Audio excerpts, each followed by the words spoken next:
आज हनुमान जी के प्रसंग को हम प्रारंभ करेंगे श्री किष्किंधा कांड से, जहां पर हनुमान जी का प्रथम मिलन श्री राम जी से होता है।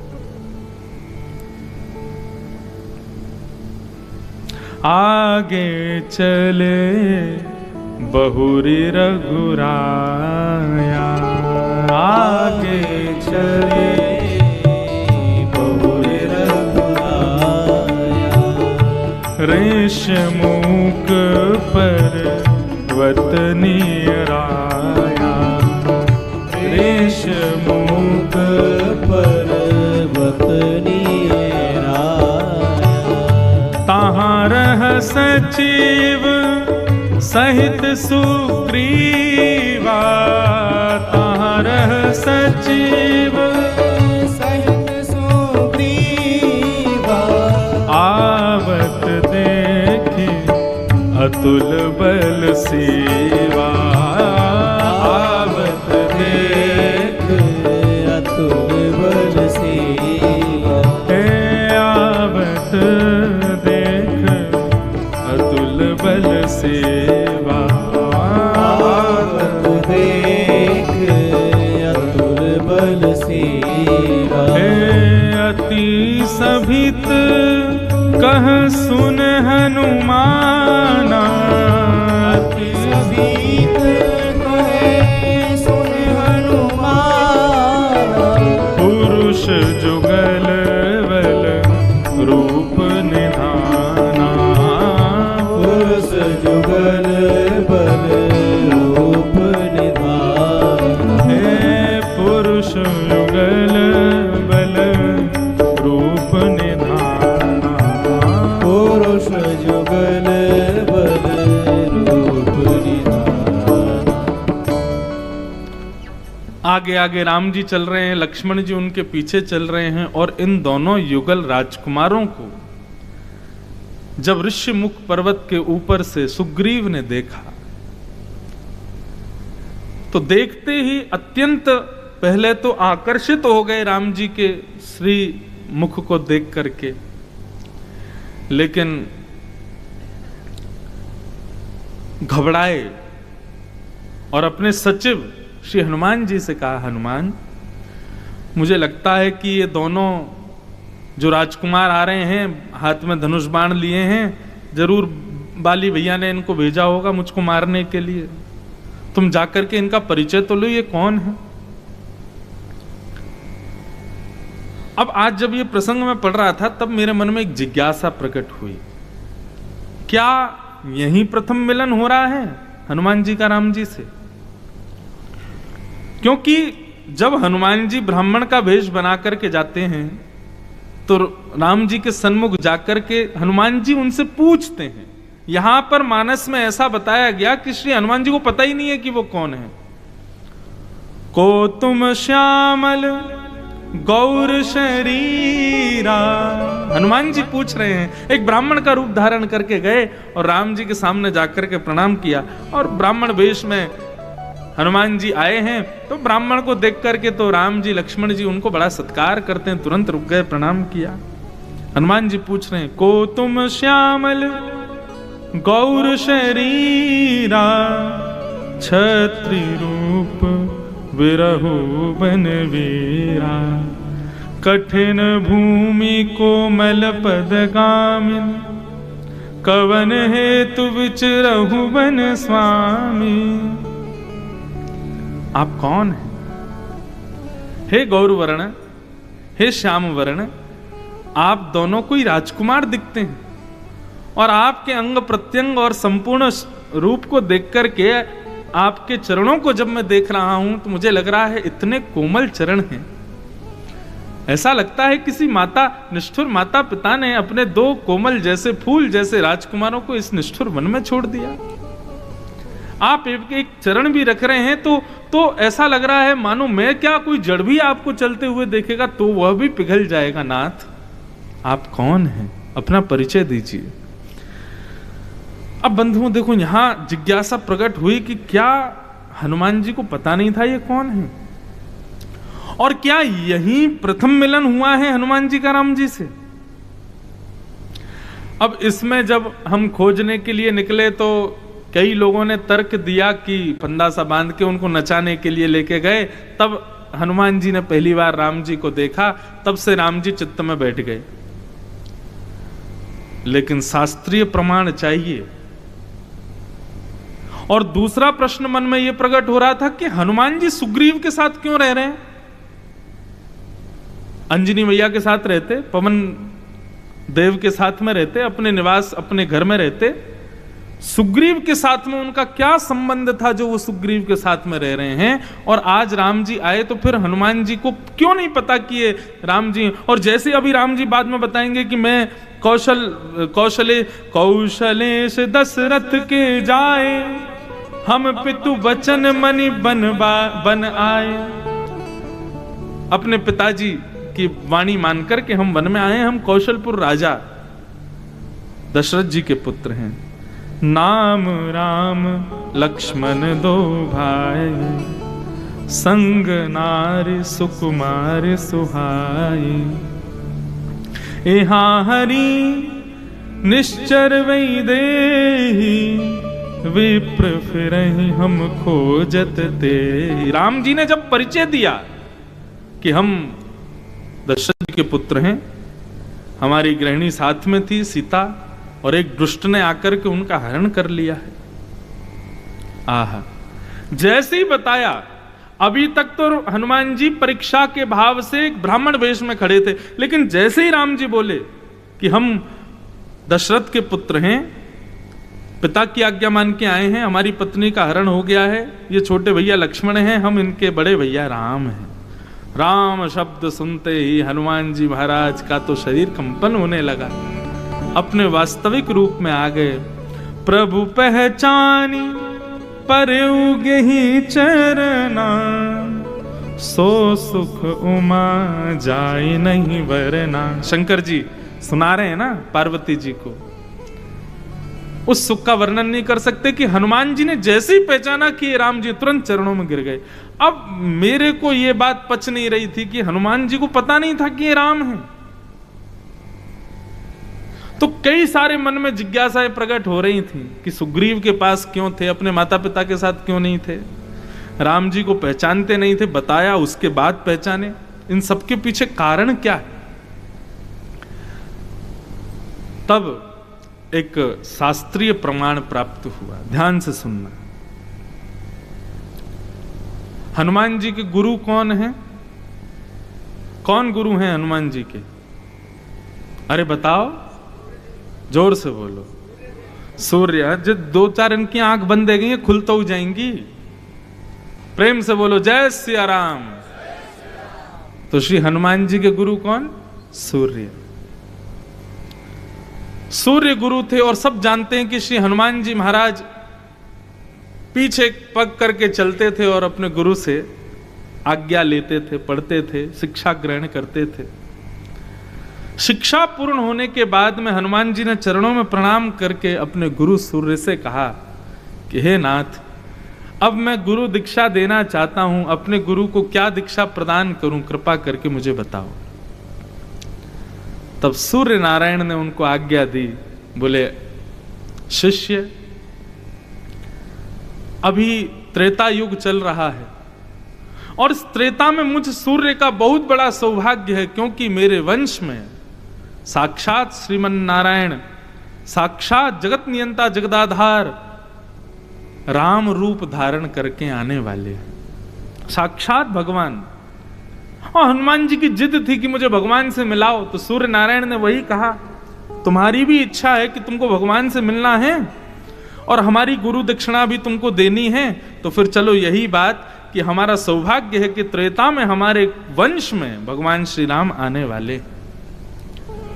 मैं चाहता हूं कि तुम मुझे गुरु दक्षिणा देना चाहते हो और अपनी जिज्ञासा पूर्ण करना चाहते हो, तो मेरे वंश में उत्पन्न होने वाले तुम्हारे गुरु तुल्य ही हैं वो। ऐसे भगवान श्रीमन नारायण जब राम बन करके आएंगे तो तुम उनके सेवक बनना, उनकी रक्षा करना, उनकी सेवा करना, उनका शिष्यत्व, मेरे प्रति जो भाव तुम्हारे हैं वही प्रति उनके, क्योंकि गुरुपुत्र गुरु समान होता है, और श्री राम जी एक प्रकार से वंश में जन्मे तो गुरुपुत्र ही हैं। तुम्हारे लिए वही गुरु समान है। तुमको उनकी सेवा करनी है, उनकी रक्षा करनी है, उनका दासत्व निभाना है।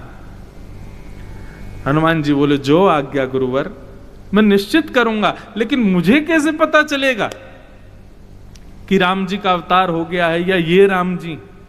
मुझे कैसे अब इस बात की पहचान होगी? तब सूर्य नारायण ने बताया कि मेरा पुत्र है, मेरे दो पुत्र हैं, बाली और सुग्रीव। एक बार अपनी गृहिणी को हरण जान करके उनका खोज करते हुए राम जी मेरे पुत्र के पास आएंगे, सुग्रीव के पास। और जब वो अपनी पत्नी का पहचान पूछने के लिए सुग्रीव से मदद मांगेंगे तो तुमको पता चल जाएगा कि यही वो राम है, यही वो नारायण है जिनकी तुमको दासत्व स्वीकार करनी है। इसलिए अब तुम मेरे पुत्रों के साथ में निवास करो, उनके सचिव बनकर के उनके साथ रहो और प्रतीक्षा करो। गुरु मंत्र राम ही है तुम्हारा। इस राम राम राम राम मंत्र का जाप करो, अपने आप को योग्य बनाओ, और जैसे ही वो शुभ घड़ी आएगी सुग्रीव से मिलने के लिए, अपनी पत्नी की खोज करने के लिए, जब मदद मांगने के लिए वही भगवान, तब उनके चरण पकड़ करके तुम उनकी सेवा करना। तब ये शास्त्रीय प्रमाण प्राप्त हुआ कि हनुमान जी सुग्रीव के पास क्यों थे और इतनी देर से पहचान क्यों नहीं पा रहे थे कि यही राम जी हैं। क्योंकि गुरुदेव की आज्ञा थी कि ऐसा ऐसा जब होगा तब तुम्हें पता चलेगा कि यही मेरे प्रभु श्री राम हैं। बोलो अनंत बलवंत श्री हनुमान जी महाराज की। हनुमान जी का प्रथम गुण क्या सीखा आपने अभी? हनुमान जी गुरु के प्रति बड़ी निष्ठा है। केवल अपनी गुरु निष्ठा के बल पर हनुमान जी ने पूरी लीला रच दी राम जी के साथ, क्योंकि गुरु आज्ञा हो गई थी कि राम जी को क्षण भर भी कोई कष्ट नहीं हो जाए। और फिर सुग्रीव के यहां रह करके राम राम जपते जपते जपते, वह गुरु आज्ञा तो थी लेकिन उस आज्ञा को प्रेम में परिणत किया श्री हनुमान जी महाराज ने। तो हनुमान जी की गुरु निष्ठा यहां पर दिखाई दी। तो आज श्री हनुमान जी महाराज ब्राह्मण वेश में जब राम जी के सामने खड़े होते हैं और राम जी से पूछते हैं, राम जी के बताने पर कि भैया हम राम हैं और ये लक्ष्मण हैं, हम अपनी गृहिणी को खोज रहे हैं, उसको एक निशाचर हरण करके ले गया है। जैसे ही ये बात सुनी हनुमान जी को आज स्मृति आई। पहले तो सूर्य नारायण को देखो, बोले गुरु जी आपकी दक्षिणा देने का समय आ गया। और तभी रघुनाथ जी के प्रभु पहचानी पर गए चरना, सो सुख उमा जाए नहीं बरना। तुरंत अपने रूप में आकर के उन्होंने श्री राघव को प्रणाम किया। अच्छा, वाल्मीकि रामायण में हनुमान जी और राम जी का मिलन बड़ा सुंदर है। जो हम लोग कहते हैं ज्ञानीनाम अग्रगण्यम बल बुद्धि विद्या देव मोहे, ये बुद्धि के अधिष्ठाता हैं। हनुमान जी साधारण नहीं है, बहुत विद्वान है, अति विद्वान है हनुमान जी। और हनुमान जी की बुद्धि की पराकाष्ठा पता चलती है वाल्मीकि रामायण में जब श्री राम जी से हनुमान जी मिलते हैं। हनुमान जी को जब राम जी ने बताया कि हम राम हैं और अपना परिचय जब दिया, तो उसके बाद हनुमान जी ने प्रणाम किया और प्रणाम करके आंखें लाल हैं, अश्रुबिंद गिर रहे हैं। अब स्थिति नहीं है बोलने की कुछ, क्योंकि जिनकी प्रतीक्षा में कर रहा था वो मेरे सामने खड़े हैं। उस समय फिर राम जी पूछते हैं, हाँ भाई अब अपना परिचय दो, तुम कौन हो? तो हनुमान जी अपना जो परिचय दे रहे हैं ना, वाल्मीकि रामायण में बहुत सुंदर है। हनुमान जी कहते हैं कि देह बुद्ध्या तुदासो हम, जीव बुद्ध्या त्वदंशक, आत्मबुद्ध्या त्वमेवासं, इति में निश्चिता मति। हनुमान जी कह रहे हैं आप हमारा परिचय पूछ रहे हो। अब हनुमान जी की वाणी में विद्वत्ता भी है, दासत्व भी है और संकोच भी है। सारे लक्षण, सारे गुण उनकी वाणी में दिखाई दे रहे हैं। स्पष्ट अपने स्वामी के सामने बोलना नहीं चाहिए, संकुचाना चाहिए, तो संकोच भी दिख रहा है। विद्यावान है, बुद्धिमान है, इसलिए उनकी ज्ञान का भी दर्शन हो रहा है और कितने भाव में है ये भी दिख रहा है। हनुमान जी कहते हैं, राम जी ने पूछा आप कौन है, अपना परिचय दो। तो हनुमान जी बोले, यदि आप मेरे शरीर का परिचय पूछ रहे हो तो देह बुद्ध्या तु दासो हूं। अगर आप मेरे शरीर का परिचय पूछ रहे हो तो शरीर आपका दास है। लेकिन नाथ, क्योंकि आप भगवान हो तो हो सकता है कि आपको देह से कोई मतलब ना हो। आप मेरी जीवत्व का परिचय पूछ रहे हो कि भाई तुम जीव कौन हो इस शरीर के भीतर बैठे। जो जीव बुद्ध्या त्वदंशक, आपका ही अंश हूं मैं। ईश्वर अंश, जीव अविनाशी, आपका अंश हूं मैं नाथ। देह बुद्धि से आपका दास हूं, जीव बुद्धि से आपका अंश हूं, और आत्म बुद्ध्वा त्वमेवाहम्। यदि आप मेरी आत्मा का परिचय पूछ रहे हो कि भाई तुम कौन हो, तो आत्मा का कोई परिचय नहीं होता। जो आप हो वही मैं हूं, आप ही मेरे अंदर विराजमान हैं। इति में निश्चिता मति, ये मेरी मति कहती है। राम जी ने हृदय से लगा लिया, वाह भाई कितने विद्वान हो तुम। समझ में आई कि यही ताली बजा दी है? समझ में आई ना? देखो, first impression is the last impression.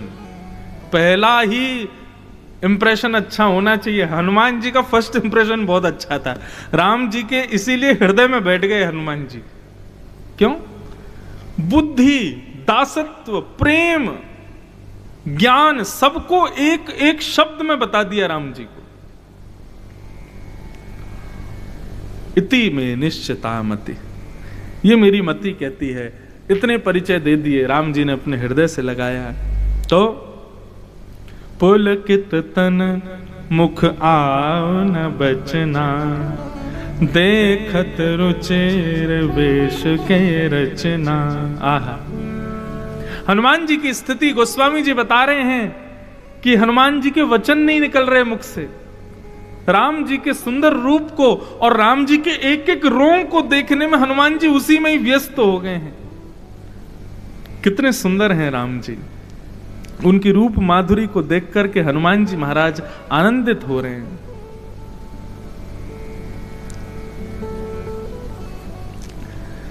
इस प्रकार हनुमान जी का प्रथम मिलन श्री राम जी से हुआ।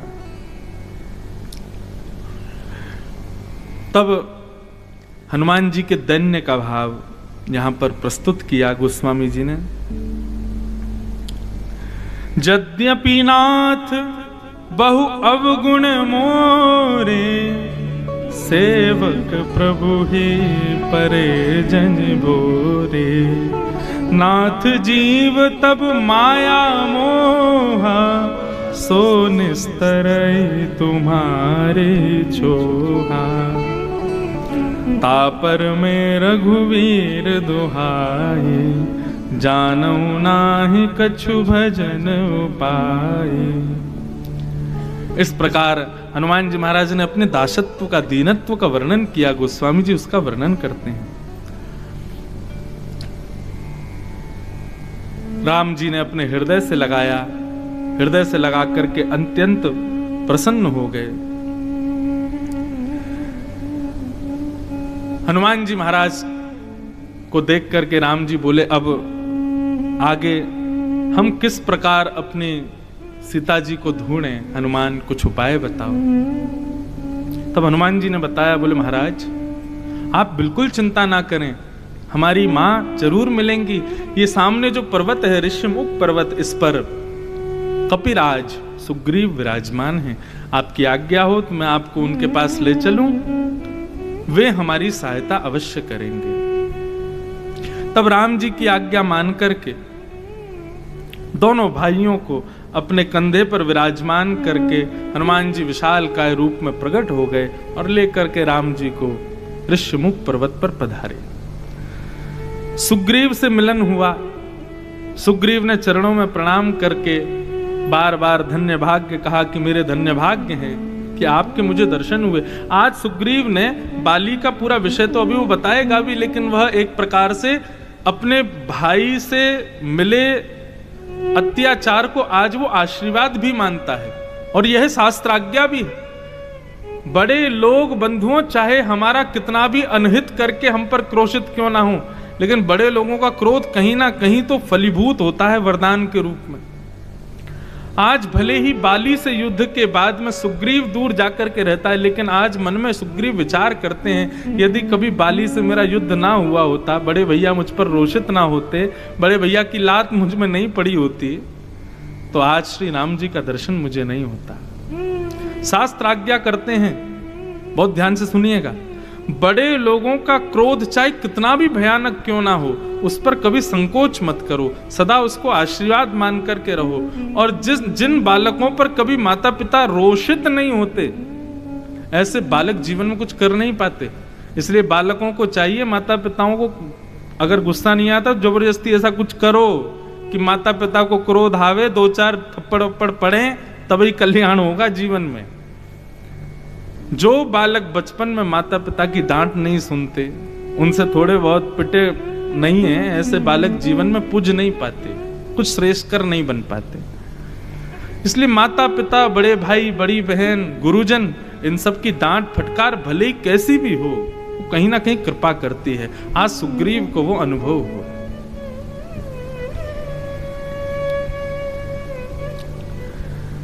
सुग्रीव जी महाराज राम जी के चरणों में प्रणाम करते हैं, बोले नाथ आप इतने सुकोमल हैं, इतने सुंदर हैं, इस वन में, विहंगम वन में विचरण क्यों कर रहे हैं? तब राम जी ने बताया कि 14 वर्ष का वनवास है, लेकिन अभी एक निशाचर ने हमारी जानकी जी का हरण कर लिया और लेकर के वो दक्षिण की ओर गया है, हम उन्हीं को खोज रहे हैं। तब सुग्रीव ने एक स्मृति बताई, बोले नाथ मुझे शायद ऐसा लगता है कि कुछ दिन पूर्व एक विमान आकाश से जा रहा था और उस विमान में एक कन्या राम राम राम शब्द उच्चारण कर रही थी।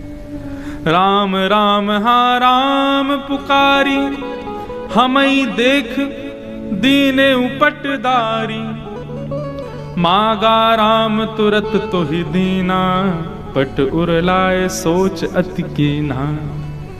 वो राम राम राम शब्द उच्चारण कर रही थी। हम बानर गुफा से निकल करके आकाश की ओर देखने लगे तो हमको देख करके उन्होंने एक पटका और कुछ वस्तुएं ऊपर से फेंकी।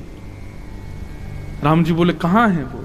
तभी श्री जानकी जी के सुंदर वस्त्र का एक भाग जब राम जी को दिया तो राम जी हृदय से लगा करके रुदन करने लगे, जानकी जी की याद आने लगी।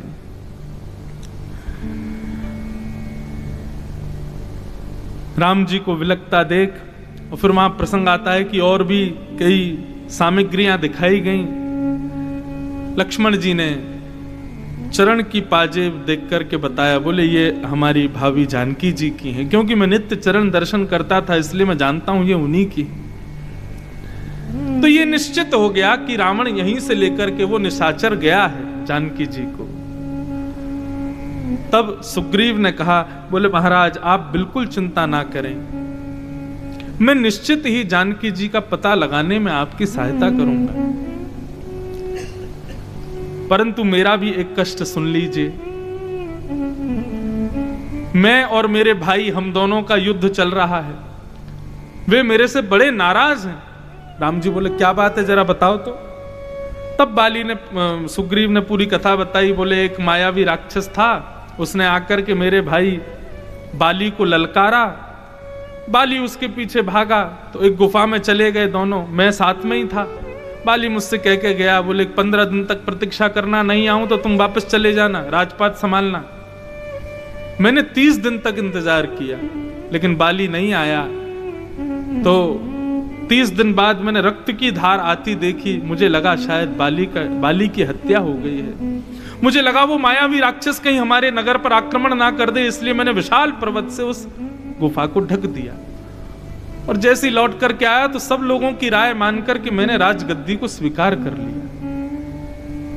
मेरा राज तिलक हुआ, इतने में ही बाली का आगमन हो गया। और जैसे ही बाली ने मुझको राज सिंहासन पर बैठा हुआ देखा, बोला अरे दुष्ट, राज मद का लोभी है तू, तुझसे कह करके गया था प्रतीक्षा करना, पर तू वहां उस गुफा के दरवाजे को बंद करके ताकि मैं वहीं मर जाऊं, तू निष्कंटक राज्य करे, इसलिए आकर के यहां बैठा है। मैंने बहुत समझाने का प्रयास किया लेकिन बाली ने मेरी नहीं सुनी और मुझे लात मार करके अपने राज्य से बाहर कर दिया और मुझसे कहा है कि आइंदा दिख मत जाना। वो मारने के लिए मुझे आ रहा था लेकिन ऋष्यमुख पर्वत पर वो आ नहीं सकता, उसको शाप लगा है। महाराज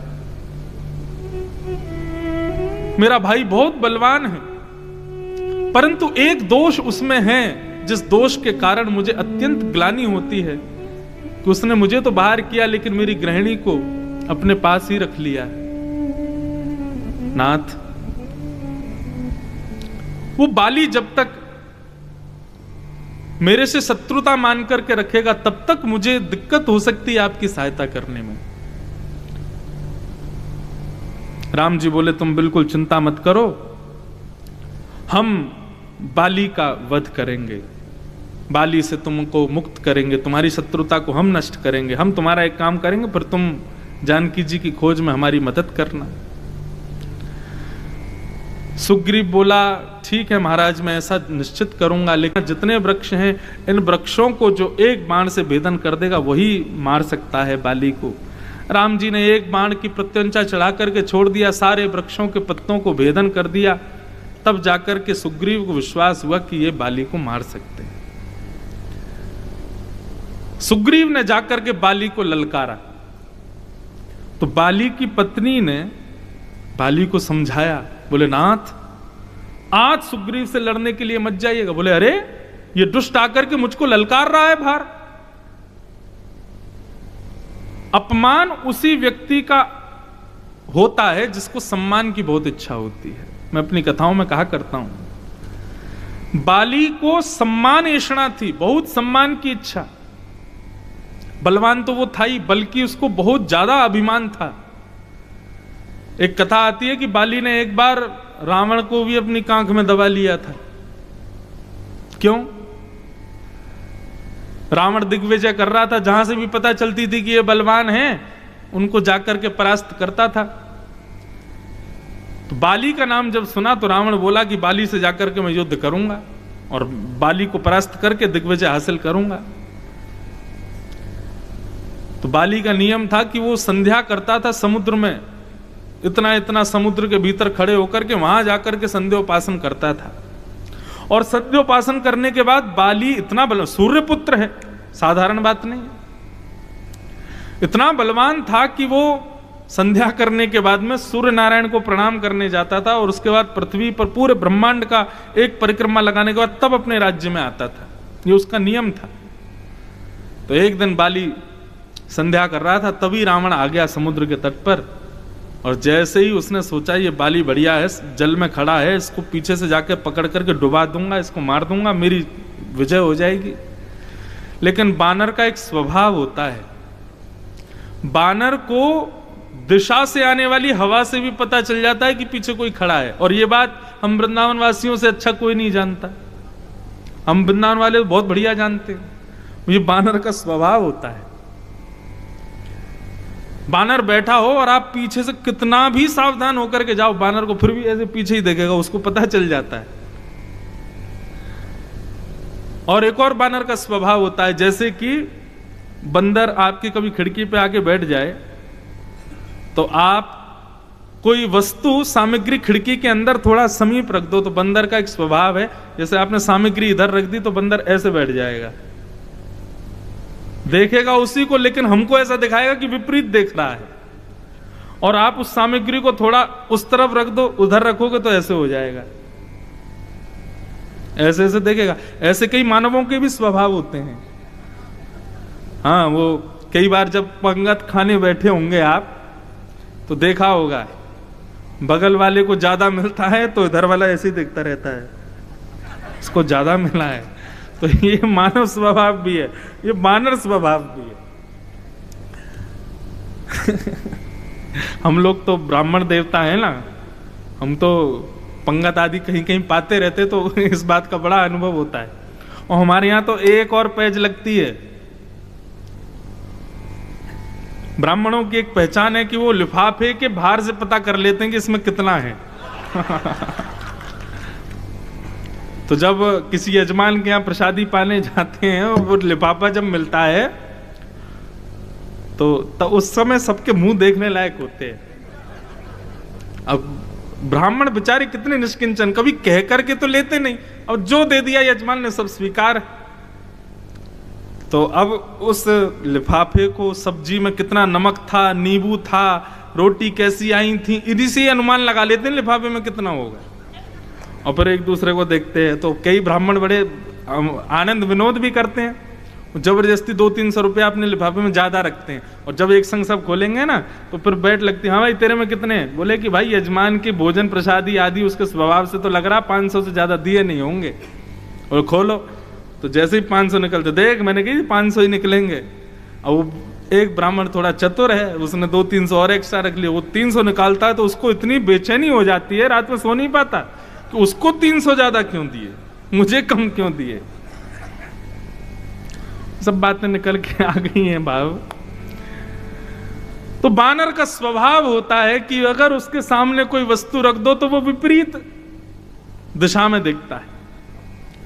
बाली जब कर रहा था, इतने में ही पीछे से रावण आने लगे, तो उसको पता चल गया था कि रावण आ गया है।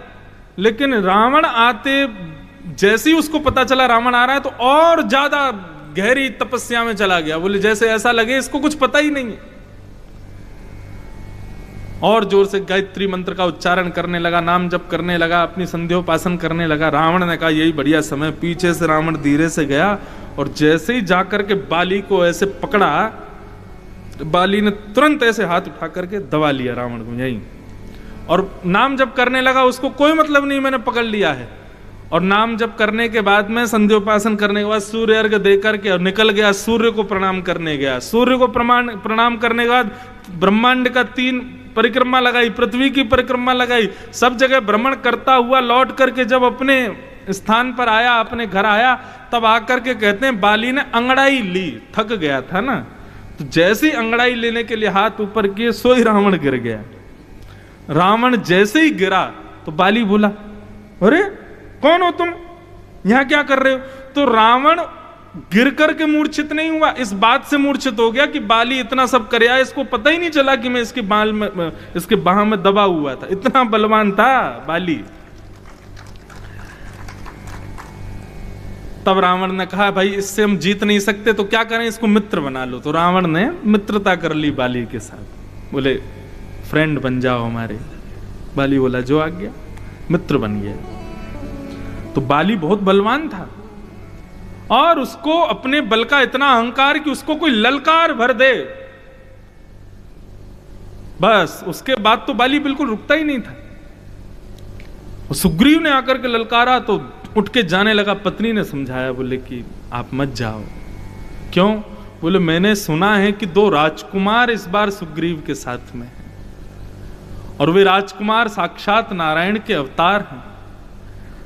हे स्वामी आप मत जाओ। लेकिन सुग्रीव ने अपनी पत्नी की बात नहीं मानी। बोले यदि वो समदर्शी है, उसके साथ जो 2 लोग हैं यदि वो बहुत जानकार हैं, बहुत समदर्शी हैं, साक्षात नारायण के अवतार हैं जैसा तुम बता रहे हो, तो भी बुराई क्या है? यदि वो साधारण बालक होंगे तो सुग्रीव को मुझसे बचा नहीं पाएंगे, और यदि वो समदर्शी हैं तो मेरा कल्याण हो जाएगा, उद्धार हो जाएगा। तुम रोको मत मुझको। और निकल पड़ा बाली। सुग्रीव के सामने जाकर के युद्ध करने लगा। एक मुष्टिक का प्रहार किया था केवल बाली ने। एक मुष्टिक प्रहार में ही सुग्रीव का यहां पर वर्णन करते हैं गोस्वामी जी कि उसको लगा कि मानो जैसे प्रचंड किसी ने वज्र का प्रहार किया हो। चिंगारता हुआ भागा वहां से, रुक ही नहीं पाया। एक मुष्टिक प्रहार में ही हालत खराब हो गई सुग्रीव की। दौड़ा दौड़ा आया, आकर के राम जी के चरणों में गिर गया। बोले महाराज आप तो कह रहे थे कि मैं उसको मार दूंगा, आपने कुछ नहीं कहा। बोले भैया तुम दोनों भैया एक जैसे दिखते हो, एक रूप तुम भ्राता दो, ते ही भ्रमते नहीं मारे उसो। अच्छा एक प्रसंग सुना है लोग कहते हैं राम जी वैसे तो इतनी मर्यादाओं का पालन करते हैं और यहां बाली को छुप करके मार रहे हैं, ऐसा क्यों? अब इसके पीछे कारण एक बताया जाता है कि बाली को ऐसा वरदान था कि उसके सामने कोई पराक्रमी आ जाए, उसकी आदि शक्ति बाली में आ जाती थी, उसकी आदि शक्ति बाली के अंदर प्रविष्ट हो जाती थी। तो क्या इस भय से राम जी उसके सामने नहीं गए कि भाई हम त्रिलोकीनाथ हैं, हम कहीं इसके सामने चले गए तो हमारी आदि शक्ति इसमें आ गई तो आधा त्रिलोकीनाथ तो यही बन जाएगा? क्या ये बात थी क्या? ऐसा नहीं। बात क्या थी अब ध्यान से सुनना। एक बार ऋषिमुख पर्वत से नीचे उतर करके हनुमान जी महाराज विचरण कर रहे थे, हनुमान जी घूम रहे थे, वहीं सामने से बाली आया। तो बाली जानता तो था ही हमारा गुरुपुत्र है हनुमान। हनुमान जी ने प्रणाम किया, गुरुपुत्र हैं और वो गुरु शिष्य है। बाली बोला कि हनुमान जी हमने बहुत सुना है कि आप बड़े बलवान हो। हनुमान जी बोले नहीं, हमारे पास तो केवल हमारे स्वामी का बल है, हमारे गुरु का बल है, हमारे नाथ का बल है, हम पर कोई बल नहीं है। हनुमान, हनुमान शब्द का मतलब क्या है? जो मान रहित है, जिसके मान का हनन हो चुका है, वही तो है हनुमान। उनको मान कभी नहीं होता अपनी बुद्धि का, अपने बल का, अपने ज्ञान का, वो हनुमान है। और एक और बात, जो उनकी शरण में जाता है वह यदि मान रहित नहीं हुआ तो ये समझ लीजिए अभी हनुमान जी की उसने अच्छे से आराधना की नहीं है। हनुमान जी की सेवा का फल क्या है? मान रहित हो जाना। हनुमान जी बोले हम पे तो नाथ का बल है, गुरु का बल है, हम पे कहां बल है? बाली बोला नहीं नहीं नहीं, देखो हम सब जानते हैं तुम बहुत बलवान हो, तुम हमारे पिताजी महाराज को आम समझ के खाने दौड़े आए, बहुत बल है तुम्हारे पास। अब एक काम करते हैं, थोड़ा कल एक हो जाए, थोड़ी दो हाथ हो जाएं, जरा हम भी तो देखें हनुमान में कितना बल है। हनुमान जी महाराज बोले हमारी इन सब विवादों में स्थिति नहीं है, हम भक्त आदमी हैं, भक्त विवादों से बचता है। बोले विवाद की बात नहीं, केवल बल परीक्षण करेंगे किसमें ज्यादा बल है। हनुमान जी बोले तुम्हारे इतने ही ज्यादा चेंटी काट रही है हाथ में तो आ जाओ, फिर कल तुमसे ही युद्ध करते हैं। और बाली को यह वरदान था कि सामने जो योद्धा आएगा उसकी आदि शक्ति उसमें आ जाती थी। बाली खड़ा था कस करके अपना बदन, बोले आए हनुमान जी आज युद्ध करके दिखाता हूं। हनुमान जी जैसे ही बाली के सामने युद्ध करने के लिए आए और हनुमान जी के आधे बल ने जैसे ही बाली के अंदर प्रवेश करना प्रारंभ किया, बाली का शरीर फटने लगा, नसें फटने लगी, सिर घूमने लगा, सिर पकड़ करके चीखने चिल्लाने लगा, ज्वर चढ़ने लगा, लाल ताम्र वर्ण हो गया बाली का। इतने में आकर के कुछ बानरों ने हनुमान जी से कहा आप सामने से हटो नहीं तो मर जाएगा ये। क्यों? हनुमान जी का आधा बल भी बाली सहन नहीं कर पा रहा था। बाली में इतनी सामर्थ्य नहीं कि हनुमान जी के उस बल को अपने अंदर रख सके। तो तर्क ये निकला कि राम जी छुपके क्यों थे? बोले भैया हमारे दास के बल को तो ये सहन नहीं कर पाया, यदि हम सामने चले गए तो सामने जाते ही मर जाएगा, ये रुक ही नहीं पाएगा। त्रिलोकी का भार मेरे सिर पर है, यदि आधा भार भी इसके सिर पर आ गया तो जमीन में रसातल में चला जाएगा बाली। इसलिए राम जी छुपे हुए थे।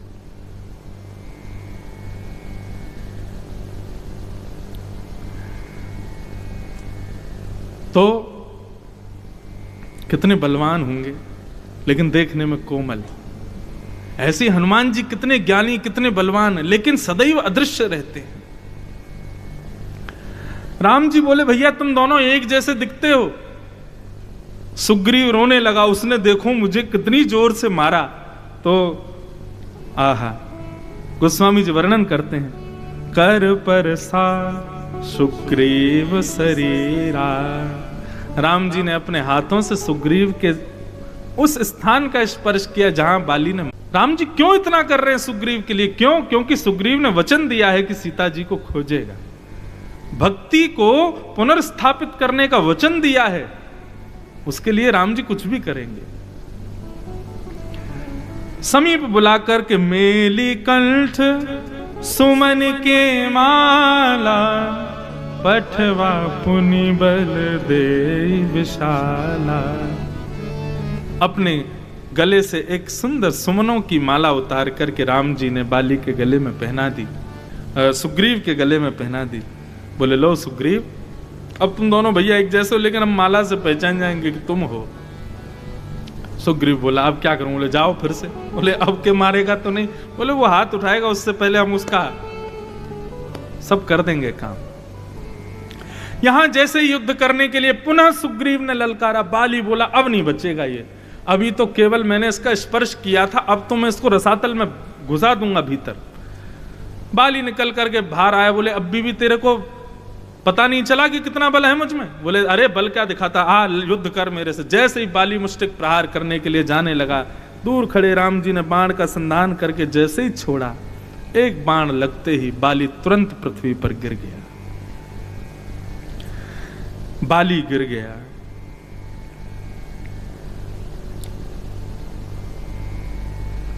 बाली के गिरते ही राम जी समीप आए। कहते हैं कि बाली अचेत हो गया था, मरणासन स्थिति में आ गया था, लेकिन जैसे ही उसने राम जी को देखा तो राम जी को देखते ही बाली पुनर्बैठ गया, उठ करके बैठ के खड़ा हो गया। उनकी रूप कांति को देख करके, रूप कांति देख करके बाली अत्यंत प्रसन्न हो गया, मानो उसकी भी पीड़ा जैसे दूर हो गई हो। राम जी को देख करके बाली ने भगवान को बारंबार प्रणाम किया। धर्म हेतु अवतरऊ गुसाई, धर्म हेतु अवतरऊ गुसाई, मारे हूँ मोहि व्याध की नाई, मारे हूँ मोहि व्याध की नाई, मैं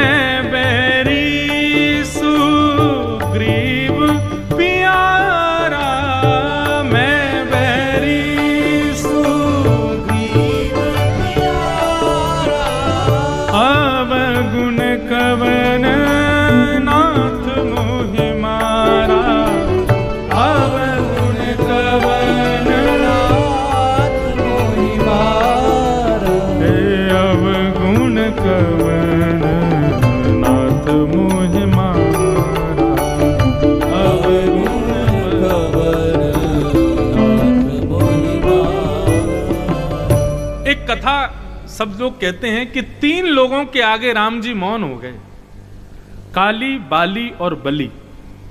ये 3 ऐसे लोग हुए, ऐसे राक्षस तो नहीं थे, लेकिन ऐसे भक्त हुए भगवान के जिनके आगे राम जी भी मौन हो गए। पहला कालिया नाग, जब भगवान ने उसके सर पर तांडव नृत्य किया तो रोता हुआ कालिया नाग बोला क्यों मार रहे हो मुझको? वो तुमने मेरी यमुना को विषैला किया। कालिया नाग बोला एक मेरे प्रश्न का उत्तर दीजिए आप। भगवान बोले बताओ। बोले नागों को किसने बनाया? भगवान बोले मैंने। उनकी जीभ में विष किसने भरा? भगवान बोले मैंने। नागों को इतना क्रोधी किसने बनाया? भगवान बोले मैंने। तो फिर मेरी क्या गलती है? नाग बनाए आपने, विष भरा आपने, क्रोधी बनाया आपने। यदि आप मेरी जिह्वा में अमृत भरते तो मैं यमुना को अमृत तुल्य बना देता। आपने विष भरा तो विष ही निकालूंगा ना, मेरी क्या गलती है? तो भगवान कृष्ण मौन हो गए। मुझे क्यों मार रहे हो?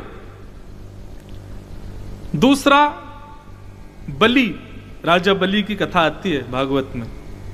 जब भगवान बामन बनकर के गए और 3 पग जमीन मांगने के भाव से विराट होकर के तीनों लोगों को 2 पग से नाप लिया, तीसरा पग रखने के लिए भगवान के पास कुछ नहीं बचा, तो बाली को बंदी बना लिया। बलि को, बलि जब बंदी बन गया तो बलि, वहां भागवत की बड़ी सुंदर कथा है। भगवान कहते हैं बता तीसरा पग कहां रखे? तो बलि कहता है मैं सिर पर रख दूं। भगवान बोले क्यों? बोले आपने मेरी संपत्ति को नापा, मालिक तो अभी बैठा है, सिर पर रखो। तब भगवान मोहित हो गए बलि के भाव पर। वो बोले मैं तो तुझे छलने आया था, तेरी भक्ति ने मुझे छल लिया बलि। बहुत सुंदर। और तीसरा था ये बाली। बाली आज कह रहा है आपका अवतार धर्म परायणता के लिए हुआ, धर्म संस्थापनार्थाय संभवामि युगे युगे। लेकिन अभी आपने ये क्या किया नाथ? मारे हूं मोहि व्याध की नाई, मैं बैरी सुग्रीव प्यारा। आपको सुग्रीव इतना प्यारा हो गया, मैं बैरी लग रहा हूं आपको? मुझे क्यों मारा नाथ आपने? अवगुण कवन नाथ मोहि मारा, मेरा क्या अवगुण था? यदि भाई भाई के युद्ध को आप इस प्रकार से पक्षपात करेंगे, कौन भरोसा करेगा आप पे? घर की कई बातें होती, भाइयों में लड़ाई हो जाती है। मेरी और सुग्रीव की भी ऐसे ही हो गई। आपको समरसता कराने की जगह आपने आके मुझको मार दिया। नाथ, मुझे आपने मारा इसका मुझे शोक नहीं, लेकिन मैं जानना चाहता हूं, तो फिर आप धर्मपरायण कैसे? क्या गलती है मेरी? राम जी एक क्षण के लिए मौन हुए और फिर गए और जाकर के बोले, बताएं क्या गलती थी तुम्हारी? बोले क्या? अनुज बधू भगनी सुत नारी, सुन सठ कन्या सम चारी, इन्हीं कुदृष्टि बिलो कई जोई, तेहि वध कछु पाप नहीं होई। अरे मूर्ख, छोटे भाई की पत्नी अपनी बहन, पुत्री की स्त्री और जो अभी कन्या अवस्था में है, ऐसे इन चारों पर जो कुदृष्टि रखता है, ऐसे दुष्ट को यदि मार दिया जाए बिना पूछे बिना बताए, तो उसमें पाप नहीं लगता है। सुग्रीव तेरा छोटा भाई है, तू उसके लिए पिता समान है, और तेरी पत्नी सुग्रीव के लिए मां समान है। सुग्रीव तेरे लिए पुत्र और उसकी पत्नी तेरे लिए पुत्री समान है। तुमने सुग्रीव को बाहर किया, यदि इतनी बात मुझे पता होती तो मैं बैठ करके कोई ना कोई बात तुम्हारी करवाता, लेकिन जब मुझे पता चला कि तुमने सुग्रीव की पत्नी को अपने पास रखा है, बस इसी कारण से तुम्हारा वध हुआ है। और तुम बहुत मेरे धर्मपरायणता मुझे सिखा रहे हो कि धर्म सीखो, आदि आदि सब बातें। यदि इतना ज्यादा तुझे लगता है कि मैंने गलत किया, तो मैं तुझे अभी जीवित कर दूंगा, अभी जीवन दान दे दूंगा। बता, चाहिए जीवन? जब ये बात राम जी के मुख से सुनी, सुनत राम अति कोमल बानी, बाली शीस पर से जीवित कर दूं दोबारा से, ठीक हो जाएगा तू। तब बाली मुस्कुराता हुआ कहता, बोले ना, अब मुझे नहीं जीना। बोले क्यों? अब क्यों नहीं जीना? अभी तो तुम कह रहे थे कि मुझे क्यों छल से मार दिया। छल से मारा हमने तो अभी जीवित कर देते हैं तुमको। बलि बोले नहीं नहीं महाराज, आज तो मेरे सौभाग्य की सराहना करूंगा मैं। क्यों? बोले बड़े बड़े ऋषि हजारों वर्षों की तपस्या करते हैं जिस स्थिति के लिए, बड़े बड़े मुनि अपने घरों का त्याग कर देता है जिस स्थिति के लिए, बड़े बड़े भक्त जीवन भर नाम परायण रहते हैं जिस स्थिति के लिए, वो बाली को सहजता में मिल रही है। बाली कैसे गवा दे? बोले क्यों? बोले अंत राम कहे आवत नाही, अंतिम समय में राम नाम मुख से निकल जाए इसके लिए तरसते हैं लोग। मेरे तो सामने खड़े हो आप। आहा, जन्म जन्म मुनि जतन कराही, अंत राम कहीं आवत नाही, जासु नाम बल शंकर काशी, देत सवहि सम गति अविनाशी। नमः पार्वती पतये हर। लो, आज कथा में बाली के मुख से काशी विश्वनाथ आई गए। बोले कि भैया, जिन राम का नाम लेने से परम गति मिलती है, और जिन राम का नाम कान में फूंक करके काशी की गलियों में महादेव तारक मंत्र सुना करके उनको तार देते हैं, वो राम का नाम सुनने के लिए लोग मरघटा वहां मणिकर्णिका घाट पर जाते हैं अपना संस्कार कराने। मेरे तो सामने वो साक्षात राम खड़े हैं। ऐसी मृत्यु से कौन बचना चाहेगा? नाथ, अब मुझे जीवित नहीं रहना, अब तो मुझे बस अब नाथ करि करुणा विलो कहु, देहु जो वर मांगऊ, जहि जोनि जन्मो कर्म बसतः, राम पद अनुरागहु, यह तनय मम कल्याण प्रद प्रभु लीजिए, कही बाह सुर नर नाह आपन तास अंगद कीजिए, कही बाह सुर नर नाह आपन तास अंगद कीजिए, कही बाह सुर नर नाह आपन तास अंगद कीजिए। बलि की बुद्धि सुधर गई बाली की, और बाली बोला भैया इतना बढ़िया मेरे को संयोग मिला है, हाँ? पीतांबरी कसी हो, मुखड़े पे कुछ हंसी हो, छवि मन में ये बसी हो, जब प्राण तन से निकले, श्री गंगा जी का तट हो, यमुना का वंशीवट हो, मेरा सांवरा निकट हो, जब प्राण तन से निकले। इतना तो कहना स्वामी, जब प्राण तन से निकले। या तो अपनी निज बात कहूं, भागवत में भीष्म पितामह और मानस में बाली, ये दोनों ही विपरीत अवस्था के दोनों योद्धा हैं। वहां पर भीष्म पितामह भी कौरव पक्ष के थे और यहां पर बाली भी सुग्रीव के विपक्षी था। इन दोनों को ही ठाकुर जी ने वो योग्यताएं वैसी अंतिम समय दिया जिस अंतिम समय को पाने के लिए लोग तरसते हैं। भागवत में तो इतना सुंदर वर्णन आता है कि भीष्म पितामह का हाथ पकड़ करके भगवान बोलते हैं, ए पितामह तुम बड़े भक्त हो, मुझे सब पता है कि तुम गुपचुप चोरी चोरी मेरा नाम जपते हो, मुझे निहार करके खुश होते हो, तुम्हारे आंसू आ जाते हैं जब मैं रथ चलाता हुआ आता हूं अर्जुन का, तो तुम कौरव पक्ष में खड़े होकर के भाव विभोर हो जाते हो मुझे देख के, मैंने देखा तुमको, इतना प्रेम करते हो तो फिर कौरवों के पक्ष में क्यों हो? इन दुष्टों ने मेरी बहन को निर्वस्त्र किया, ऐसे कौरवों का संग कर रहे हो तुम, क्यों? भीष्म पितामह बहुत सुंदर तर्क देते हैं, बोले नाथ स्वामी का दर्शन दाएं बाएं या पीछे खड़े होकर के अच्छा नहीं होता, स्वामी का दर्शन तो सन्मुख खड़े होकर के ही होता है। यदि पांडव पक्ष में रहता तो आपके दाएं खड़े होता या बाएं खड़े होता या आपके पीछे बैठा होता अर्जुन की तरह। अर्जुन से पूछो, उसने देखा आपको जब आप रथ चलाते थे तो घोड़ों की धूल उड़कर के आपके प्रश्वेत के बिंदु से लगती थी, आपका मुखमंडल जब दिखता था, अर्जुन ने देखा? वो नहीं देखा। क्यों? कैसे देखे? पीछे बैठा है। जब सामने से आए हुए बाण को बचाने के लिए आप रथ को घुमाते थे, उस समय अपनी भुजाएं उठाते थे और इस प्रकार से चाबुक चलाते थे, क्या ये भीम और युधिष्ठिर ने ऐसा दर्शन किया आपका? नहीं किया, क्योंकि दूर दूर खड़े थे, अगल बगल में थे। आपकी प्रत्येक अवस्था का दर्शन भीष्म पितामह ने किया क्योंकि सामने खड़ा था। मुझे कौरवों से कोई लोभ थोड़ी है, मैं कौरव पक्ष में केवल इसलिए था क्योंकि मेरे स्वामी मुझको दिखते रहेंगे, मेरे नाथ मुझको दिखाई देंगे।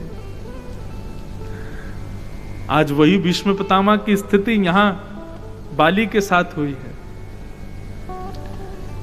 बाली कहता है, बोले नाथ अब मुझे जीवित नहीं रहना, अब तो मेरे प्राण जाने चाहिए, इससे बढ़िया अवसर थोड़ी मिलेगा। बस नाथ मैं आपसे एक प्रार्थना करना चाहता हूं। क्या? अब नाथ करी करुणा विलो कहू देहु जो वर मांगू, मैं जो वर मांगू मुझे दे दीजिएगा। भगवान बोले मांगो, क्या चाहिए? जेहि जोनि जन्म कर्म बसतः राम पद अनुराग। अब मैं अपने कर्मों के अनुसार जिस भी योनि में जाऊं नाथ, उस योनि में मुझे आपके चरण कमल की सेवा प्राप्त हो। बस चरण कमल की सेवा दीजे, कैसे हूँ मोहे अपनों कर लीजे। हमारे ब्रज में गाते हैं, तोर गुण गावत दिवस बितावत द्रग बरसावत मैं हूँ प्रेम विभोर श्री राधे कीज कृपा की को सरस किशोरी वयस की थोरी रति रस भोरी कीज कृपा श्री राधे